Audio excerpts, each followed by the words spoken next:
സ്ഫോടനത്തിൽ അന്വേഷണം പുരോഗമിക്കുകയാണ്, പരിശോധനകളും പുരോഗമിക്കുന്നു. കേന്ദ്ര ആഭ്യന്തരമന്ത്രി അമിത് ഷായുടെ നേതൃത്വത്തിൽ അല്പസമയത്തിനകം രാവിലെ 9:30 ഉന്നതതല യോഗം ചേരുന്നുണ്ട്. സ്ഫോടനത്തിൽ UAPA പ്രകാരമാണ് കേസെടുത്തത്. ഒരു ഭീകരാക്രമണം എന്ന സൂചന കൂടി അന്വേഷണ സംഘം ഇതുവഴി നൽകുന്നുണ്ട്. 4 പേരെ നിലവിൽ പോലീസ് കസ്റ്റഡിയിലെടുത്തിരിക്കുന്നു. പൊട്ടിത്തെറിച്ച ഹുണ്ടായി i20 കാർ കേന്ദ്രീകരിച്ചാണ് അന്വേഷണം. ബദർപൂർ അതിർത്തി വഴിയാണ് കാർ ഡൽഹിയിലേക്ക് കടന്നതെന്ന് പോലീസ് സ്ഥിരീകരിക്കുകയാണ്. ഡൽഹിയിലെ ദാരിയാഗഞ്ച്, പഹാഡ്ഗഞ്ച് മേഖലകളിൽ പോലീസ് നിലവിൽ പരിശോധന നടത്തുന്നു. കാറിന്റെ നിലവിലെ ഉടമ പുൽവാമ സ്വദേശി എന്നാണ് റിപ്പോർട്ടുകൾ.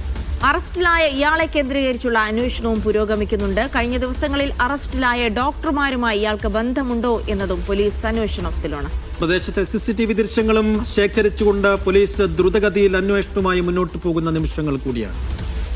സജു തോമസിലേക്കാണ്. സജു, ഏറ്റവും ഒടുവിൽ ഇന്നിപ്പോൾ അന്വേഷണവുമായി ബന്ധപ്പെട്ട് ലഭിക്കുന്നത് ബദർപൂർ അതിർത്തി വഴിയാണ് കാർ ഇങ്ങോട്ട് എത്തിയത് എന്നുള്ളതാണ്. അപ്പോൾ എനിക്ക് തോന്നുന്നു കൂടുതൽ CCTV ദൃശ്യങ്ങൾ കൂടി അന്വേഷണ സംഘം ശേഖരിച്ചിട്ടുണ്ടാകും. അതിൽ നിന്നൊക്കെ എന്തൊക്കെ പുതിയ വിവരങ്ങൾ ലഭിക്കുന്നു എന്നുള്ളതിന്റെ കാര്യങ്ങൾ അന്വേഷണ സംഘം പുറത്തുവിടുന്നുണ്ടോ? രാവിലെ ആരംഭിച്ച ഫോറൻസിക് പരിശോധന ഉൾപ്പെടെയുള്ള കാര്യങ്ങൾ ഇപ്പോഴും പ്രദേശത്ത് തുടരുന്നുണ്ടോ സജു?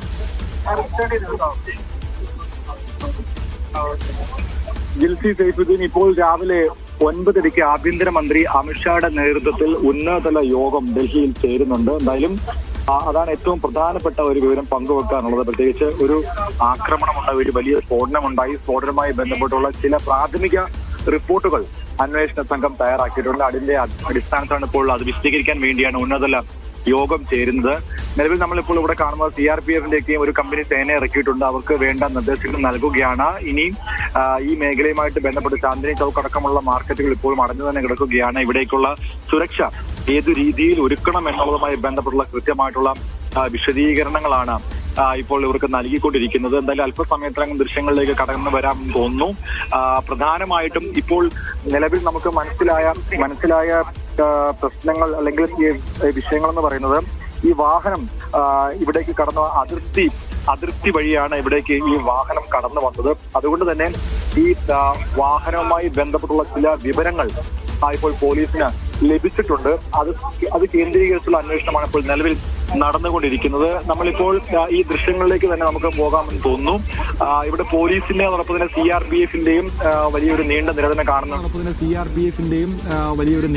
കാണുന്നുണ്ട്. ഇവരിപ്പോൾ പല മേഖലകളിലാക്കി ഇവരെ വിന്യസിക്കുകയാണ്. പ്രത്യേകിച്ച് ചാന്ദിനി ചൗക്ക് മാർക്കറ്റ് വലിയ ഒരു മാർക്കറ്റാണ്. ഈ മാർക്കറ്റിന്റെ വിവിധ ഭാഗങ്ങളിലായിട്ട് ഈ സേനയെ വിന്യസിച്ചതിനു ശേഷം അവർക്ക് നൽകേണ്ട ചുമതലകൾ വിശദീകരിക്കുകയാണ് പ്രധാനമായിട്ടും ചെയ്യുന്നത്. അന്വേഷണ ഉദ്യോഗസ്ഥൻ രാവിലെ നമ്മോട് വിശദീകരിച്ചത്, ഈ അന്വേഷണവുമായി ബന്ധപ്പെട്ടുള്ള കൂടുതൽ വിശദാംശങ്ങളോ വ്യക്തതയോ നൽകാൻ സാധിക്കില്ല എന്നുള്ളത് തന്നെയാണ്. അതിന് പ്രധാനപ്പെട്ട കാരണമെന്ന് പറയുന്നത് അന്വേഷണത്തെ ബാധിക്കാനുള്ള സാധ്യത മുന്നിൽ കാണുന്നുണ്ട്.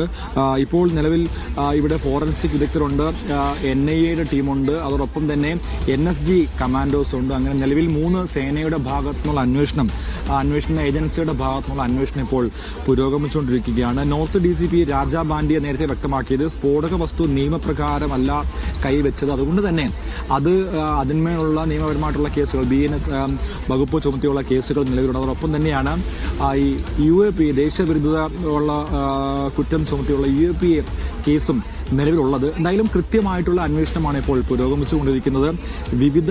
രാജ്യത്തിന്റെ വിവിധ ഭാഗങ്ങൾ കേന്ദ്രീകരിച്ച് ഇപ്പോൾ അന്വേഷണം നടക്കുകയാണ്. ഡൽഹിയുടെ വിവിധയിടങ്ങളിൽ ഇപ്പോൾ പോലീസിന്റെ പരിശോധന നടക്കുകയാണ്. പ്രത്യേകിച്ച് ഹോട്ടലുകൾ, രജിസ്റ്റർ ഉൾപ്പെടെയുള്ളവയാണ് ഇപ്പോൾ നല്ല പരിശോധിക്കുന്നത്. 4 പേരെ ഇന്ന് നടന്ന പരിശോധന കസ്റ്റഡിയിലെടുത്തുന്ന ഏറ്റവും പുതിയ വിവരം കൂടി പങ്കുവെക്കാനുണ്ട്. ദരിയാഗഞ്ച്, പഹാഡ്ഗഞ്ച് മേഖലകളിൽ ധാരാളം ഹോട്ടലുകളുണ്ട്. ഈ മേഖലകളിലാണ് ഇപ്പോൾ പരിശോധന നടത്തിക്കൊണ്ടിരിക്കുന്നത്. ഈ മേഖലകളിലെ പരിശോധനയിൽ നിന്ന് 4 പേരെ പോലീസ് രാവിലെ കസ്റ്റഡിയിലെടുത്തിട്ടുണ്ട്. പ്രത്യേകിച്ച് വിവിധ സ്ഥലങ്ങളിലെ ഹോട്ടലുകളുടെ രജിസ്റ്റർ കേന്ദ്രീകരിച്ചുള്ള പരിശോധനയിൽ സംശയാസ്പദമായിട്ടുള്ള ചില കാര്യങ്ങൾ പോലീസിന് ലഭിച്ചിട്ടുണ്ട്. അപ്പോൾ അത് കേന്ദ്രീകരിച്ചുള്ള അന്വേഷണമാണ് ഇപ്പോൾ പോലീസിന്റെ ഭാഗത്തുനിന്നുണ്ടാകുന്നത്. അതിന്റെ അടിസ്ഥാനത്തിലാണ് ഇപ്പോൾ 4 പേരെ കസ്റ്റഡിയിലെടുത്തിരിക്കുന്നത്. ഇവർ എവിടെ നിന്നുള്ളവരാണെന്നുള്ള കാര്യത്തെപ്പറ്റി പോലീസ് ഇപ്പോൾ വ്യക്തത വരുത്തിയിട്ടില്ല. അത് കൂടുതൽ വിശദീകരണങ്ങൾ പോലീസാണ് നൽകേണ്ടത്. എന്തായാലും അന്വേഷണ ഉദ്യോഗസ്ഥൻ നമ്മോട് വിശദീകരിച്ചിരിക്കുന്നത് ഇതുമായി ബന്ധപ്പെട്ടുള്ള കൂടുതൽ പേരുകളോ തെളിവുകളോ അല്ലെങ്കിൽ അതുമായി ബന്ധപ്പെട്ടുള്ള കൂടുതൽ കാര്യങ്ങൾ ഒന്നും തന്നെ ഇതുവരെയും വ്യക്തമാക്കിയിട്ട് അല്ലെങ്കിൽ വ്യക്തമാക്കാൻ സാധിക്കില്ല എന്നുള്ളത് തന്നെയാണ്. അത് അന്വേഷണത്തെ ബാധിക്കാനുള്ള സാധ്യത അവർ മുന്നിൽ കാണുന്നുണ്ട്. ഈ സ്ഫോടനം ഉണ്ടായ സ്ഥലം ഇപ്പോൾ 4 വശവും ബാരിക്കേഡ് ഉപയോഗിച്ച് മറച്ചിരിക്കുകയാണ്. അതിനുള്ളിലാണ് ഈ സ്ഫോടനമുണ്ടായ വസ്തുക്കൾ അല്ലെങ്കിൽ പൊട്ടിത്തെറിച്ച വാഹനങ്ങളെല്ലാം തന്നെ കിടക്കുന്നത്. ഇപ്പോൾ ഈ CRPFന്റെ ഉദ്യോഗസ്ഥർ ഇവിടേക്ക് നീങ്ങുകയാണ്. അവർക്ക് നൽകിയ അവരോടൊപ്പം തന്നെ ഈ സ്നൈപ്പർ ഡോഗുകളടക്കം, ദൃശ്യങ്ങൾ കാണുന്ന സ്നൈപ്പർ ഡോഗുകളടക്കം അവരോടൊപ്പം ഉണ്ട്. അപ്പോൾ അവരെ ഏത് മേഖലയിലൊക്കെയാണ് വിന്യസിക്കുക എന്നുള്ളതാണ് ഇനി നമ്മൾ നോക്കേണ്ടത്. ഈ മേഖലയിലെ സുരക്ഷിതത്വം പൂർണ്ണമായിട്ടും NSG കമാൻഡോസ് ഏറ്റെടുത്തിരിക്കുകയാണ്. രാവിലെ തന്നെ NSG കമാൻഡോസിന്റെ പ്രത്യേക അന്വേഷണ വിഭാഗം ഇവിടേക്ക് എത്തിയിരുന്നു. ഡൽഹി പോലീസ് ഉണ്ട്, CRPF ഉണ്ട്, NSG കമാൻഡോസ് ഉണ്ട്. 3 സേനകളുടെ നിയന്ത്രണത്തിലാണ് ഈ മേഖലയുള്ളത്.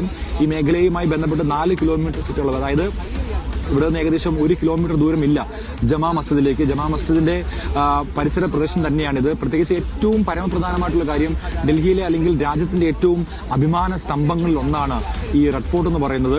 അപ്പോൾ ഈ റെഡ് ഫോർട്ടിൽ ഒരു സ്ഫോടനം ഉണ്ടാകുമ്പോൾ രാജ്യത്തിന്റെ സുരക്ഷാ സംവിധാനത്തിന്റെ ഒരു ഫെയില്യൂർ അത് വിളിച്ചതെന്നാണ്. പ്രത്യേകിച്ച് ഡൽഹിയുടെ ഹൃദയഭാഗത്ത് ഈ ഒരു സ്ഫോടനം ഉണ്ടാകുമ്പോൾ അതിൽ കൃത്യമായിട്ടുള്ള ഇന്റലിജൻസ് വിവരങ്ങൾ ലഭിച്ചില്ലയോ എന്നുള്ള ചോദ്യങ്ങൾ പല ഭാഗത്തു നിന്നും ഉയരുന്നുണ്ട്. കോൺഗ്രസ് അടക്കമുള്ള രാഷ്ട്രീയ പാർട്ടികൾ അത് ഇപ്പോൾ ഉയർത്തിയിട്ടുമുണ്ട്. എന്തായാലും കൂടുതൽ തെളിവുകൾ നൽകേണ്ടത് അന്വേഷണ വിഭാഗമാണ്, അന്വേഷണ ഉദ്യോഗസ്ഥരാണ്.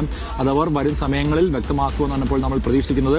അതുമായി ബന്ധപ്പെട്ടുള്ള വിശദീകരണങ്ങൾ ഉടൻ തന്നെ ഉണ്ടാകും. ഇന്ന് 9:30, ഇപ്പോൾ സമയം 9:10 ആവുകയാണ്. 9:00 കൂടിയാണ് ആഭ്യന്തരമന്ത്രി അമിത്ഷായുടെ വസതിയിൽ ഉന്നതതല യോഗം ചേരുന്നത്. ഈ യോഗത്തിനു ശേഷമായിരിക്കും ഇതുമായി ബന്ധപ്പെട്ടുള്ള കൂടുതൽ വിശദീകരണങ്ങൾ ഉണ്ടാവുക എന്നാണ് മനസ്സിലാക്കുന്നത്.